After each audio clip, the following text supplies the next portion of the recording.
भोपाल मध्य प्रदेश कांग्रेस अध्यक्ष जितेंद्र जीतू पटवारी ने कहा, अगर ट्रंप ने युद्ध विराम नहीं कराया तो देश जानना चाहता है कि आप प्रधानमंत्री मोदी 25 सालों से कह रहे थे कि पीओके हमारा है, तो फिर युद्ध विराम करके आप रुके क्यों?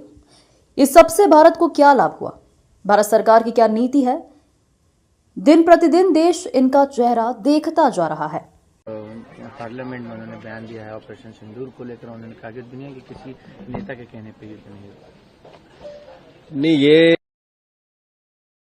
संसद में बोले हो तो उनकी एक जिम्मेवारी थी कि अगर 29 बार ट्रंप ने ये बार बार कहा कि मैंने नरेंद्र मोदी जी को कहा था, तो या तो मोदी जी सच है, तो जो राहुल जी ने सवाल उठाया था कि छाती ठोक के बोलो कि झूठ बोल रहा है ट्रंप, तो वो करना था उनने।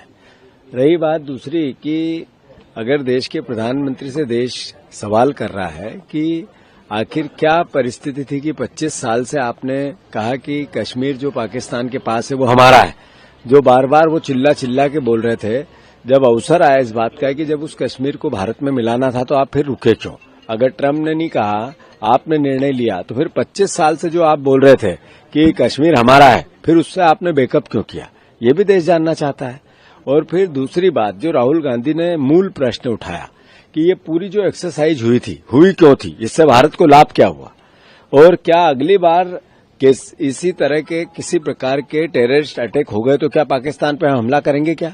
बेसिक कंसेप्ट ये है कि अगर आतंकवादियों के हमले पर किसी देश से युद्ध लड़ा जा सकता है, तो क्या इससे पहले या इससे बाद हुआ था? तब इस बात का सवाल क्या स्ट्रेटेजिकल भारत सरकार की क्या नीति है?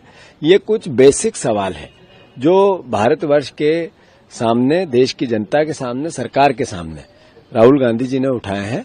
मैं मानता हूं इस पर मोदी जी की अस्पष्टता थी, और यही कारण है कि दिन पे दिन इनका चेहरा देश देखता जा रहा है। इन जो बात करते हैं वो कुछ है, काम करते हैं वो कुछ।